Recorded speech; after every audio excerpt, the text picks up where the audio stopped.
I felt a sense of relief, a feeling that I was beginning to free myself from the pain and heaviness that had been weighing me down and pulling me into the abyss over the past few months.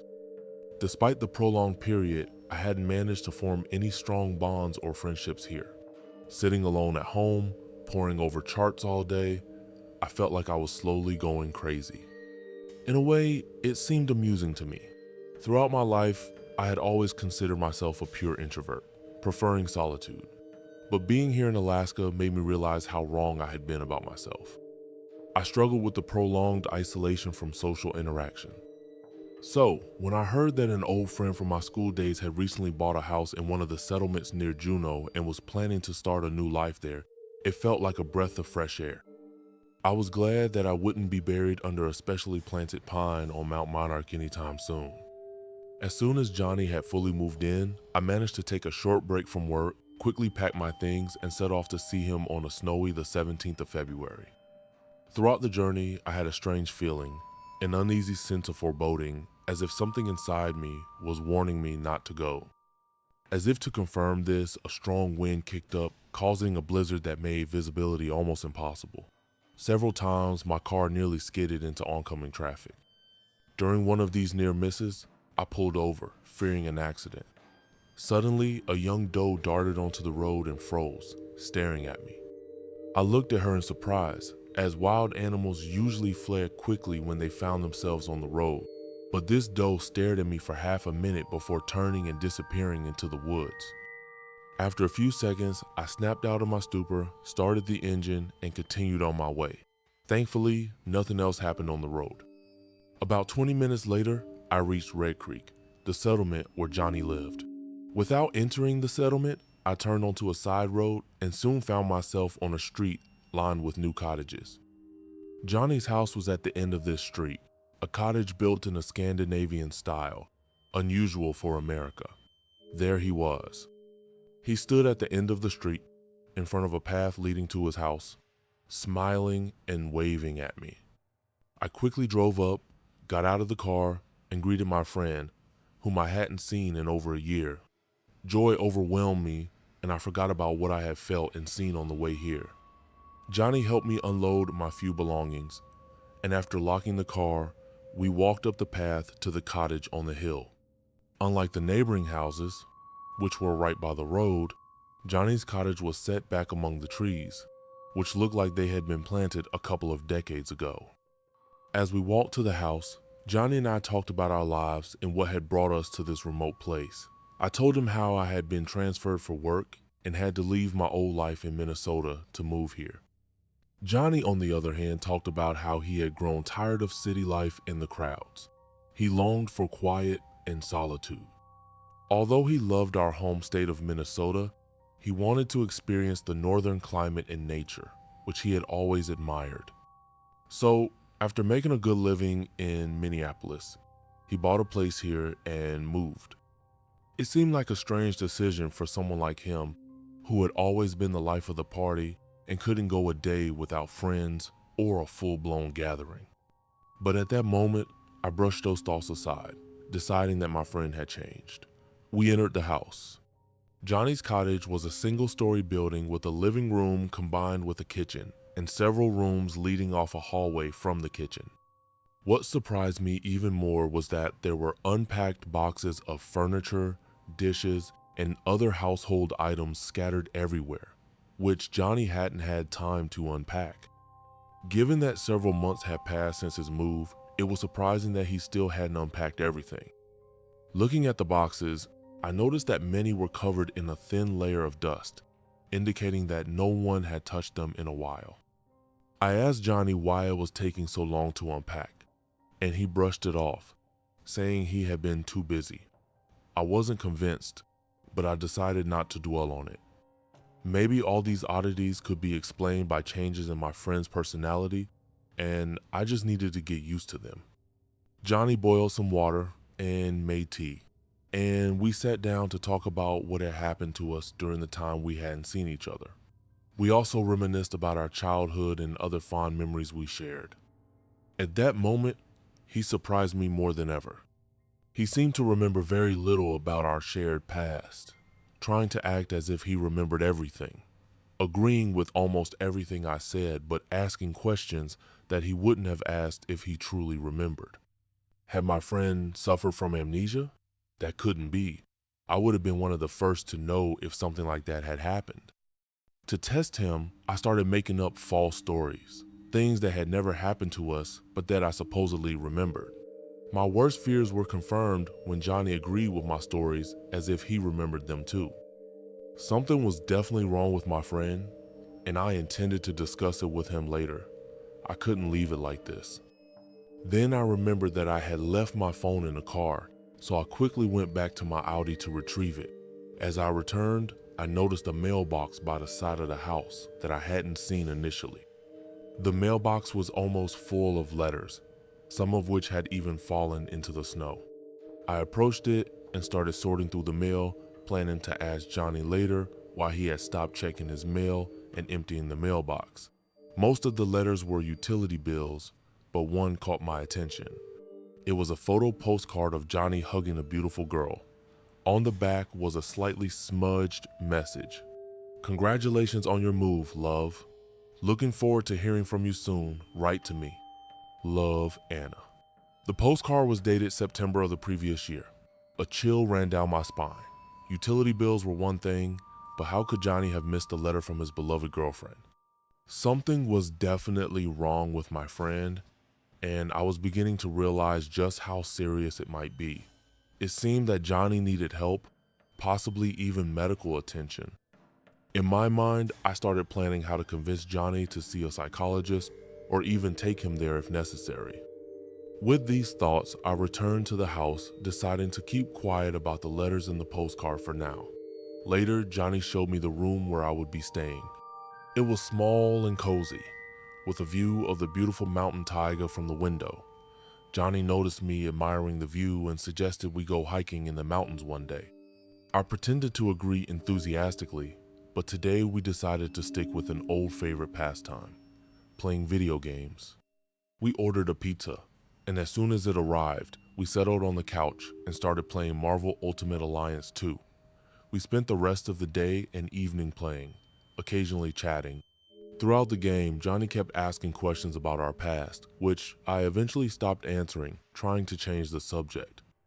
At one point, I asked him why he had bought such a large house in a quiet area, noting that such homes were usually bought by young families. Johnny smiled and said, "Well, who said I won't have a family? I just need to find the right girl, wait a bit, and everything will fall into place. I didn't buy this house on a whim. I have plans for the future." I smiled, but inside I was screaming.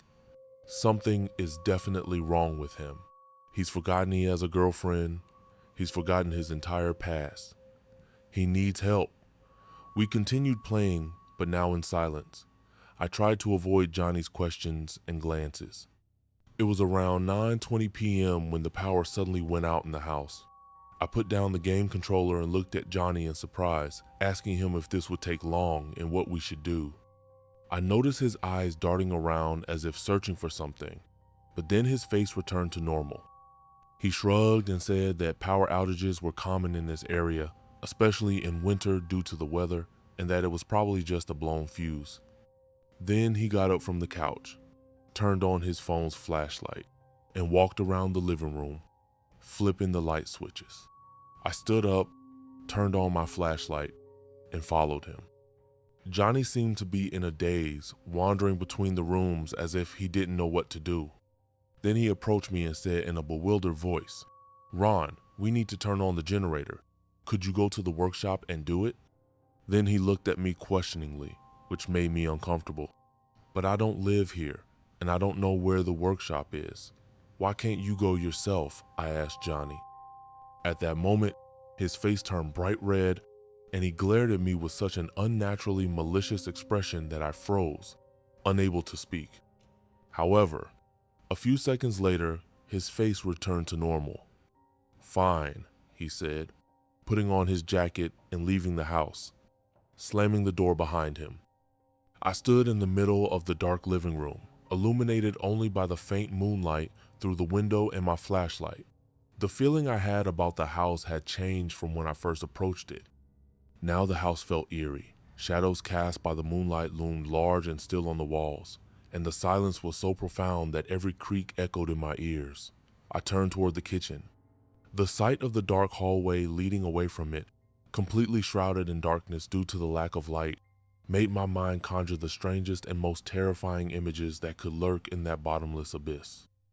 I decided to distract myself from the dark thoughts and anxiety and return to the couch. To pass the time while waiting for Johnny to return, I lay down and started playing a game on my phone. I played several levels, and before I knew it, time had flown by. As I finished another level of Cut the Rope, my eyes fell on the clock. 25 minutes had passed since Johnny had left, and he still hadn't returned. What the hell's going on with him today, I thought. Deciding that my friend might need help or that something had happened to him, I put on my jacket, put on my shoes, left the house, closed the door, and turned on my flashlight. A trail of footprints led from the door toward the woods, near which the workshop should have been. I followed the trail, stepping over snowdrifts. After a few meters, the footprints suddenly turned away from where the workshop should have been, which made me even more uneasy. At that moment, I heard what sounded like footsteps behind me. I turned around and shone my flashlight into the darkness, but I saw no one.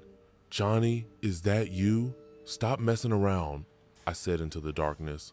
There was no response. I felt my heart pounding with fear, but I decided to keep following the trail, hoping to find my friend. The sound of distant footsteps followed me, but I tried to convince myself that it was just my imagination playing tricks on me. Suddenly, the footprints ended. I stopped and shone my flashlight around me. Ahead was the forest, with small fir trees growing through the snowdrifts at the entrance. But there were no footprints or signs indicating that Johnny had gone any further. "Johnny, hey, where are you?" I called out and moved a little closer to the woods. There was no answer. Deciding to put an end to this, I shone my flashlight around and noticed a small rectangular building resembling a construction trailer to the side. Wires led from it to the house, which I could barely make out in the darkness. It seemed that this was the workshop where Johnny should have gone. But why did the footprints lead into the woods instead? Deciding to turn on the electricity first and then find my friend, and possibly, given his condition, call someone, I headed toward the workshop. The sound of footsteps didn't leave me. Every time I stopped, they stopped too, but as soon as I started moving again, they continued. I was becoming increasingly terrified, but finally, I reached the building and pushed the door open. There was no light in the workshop, just like everywhere else. But that wasn't what caught my attention. In the far corner, half sitting and slumped against the generator, was Johnny. He was without his jacket, his face was pale, and he appeared to be unconscious. "Johnny?" I rushed to my friend and started shaking him by the shoulders and slapping his cheeks. There was no response. I was about to pick him up and carry him to the house when suddenly he opened his eyes and, in a weak voice, said, "He's here." Then he passed out again. All my attempts to revive him and ask who he meant were unsuccessful. At that moment, I heard the crunch of snow behind me and the sound of boots on the floor. Wild fear gripped my chest. But despite that, with great effort, I managed to turn around. A scream of terror froze in my throat. Standing in the doorway of the workshop was someone who looked almost identical to Johnny, as if he were his reflection or doppelganger. The mere sight of this false Johnny filled me with dread.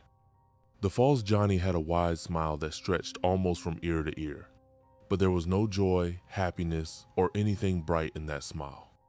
It was like the grimace of a wild beast about to pounce on its prey. His eyes were filled with a deep, terrifying darkness, the same darkness I had seen when the power went out in the house.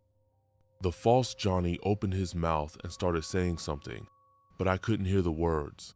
A loud ringing filled my ears, and I crouched down on the floor. My vision began to darken, and the last thing I saw was the doppelganger slowly approaching me. I woke up in an unfamiliar hospital, hooked up to an IV. A few minutes later, a woman, presumably a nurse, entered the room and Seeing that I was awake, called someone from the hallway. A man in a coat and a police officer entered the room. They spoke with me for a long time, starting with simple questions and ending with my memories of what had happened. As it turned out, they were detectives investigating Johnny's case, and I had been in the hospital for over a week. They told me that I had been missing for several days. Local residents had heard screams coming from Johnny's house in the middle of the night and called for help. I asked about my friend, and the detectives exchanged glances before one of them turned to me and said, "Johnny Foster did indeed live here since August, but he rarely appeared in town, and since September, he has been missing. We've been searching for him for almost 6 months now, but so far, we have no leads. What do you know about him?" They started asking me questions about Johnny and the circumstances of our meeting, but they seemed skeptical of my story. Then the nurse returned and said that visiting hours were over, and they left, taking a statement from me not to leave town. Soon I was discharged, but I had to stay in a hotel for a few more days. I was called in for a couple more interviews about Johnny's disappearance, but no one believed my story. In the end, they recommended that I see a psychologist and let me go. All I had left to do was pick up my things from Johnny's house, and then I could return to Juneau. I quickly and hastily gathered my belongings, eager to get out of that place as soon as possible. As I got into my car, I took one last look at the house where Johnny had once lived. For the first time, I noticed that all the windows were covered in dust and dirt, as if no one had cleaned them in a very long time. After returning to Juneau, I still couldn't quite get my life back on track. I continued to have nightmares about seeing Johnny in the dark forest. Because of all this, I started seeing a psychologist, as my well-being had significantly deteriorated. But what's even worse is that sometimes, walking down the street, I see that entity that pretended to be Johnny and almost killed me. It looks just like Johnny, but its gaze gives it away. And what's even worse, one day I saw myself as if I were my own twin brother. They looked at me with their cold eyes before disappearing into the crowd a few seconds later. I'm getting worse and worse, jumping at every sound and shadow in my apartment. It seems that soon I will have to move again.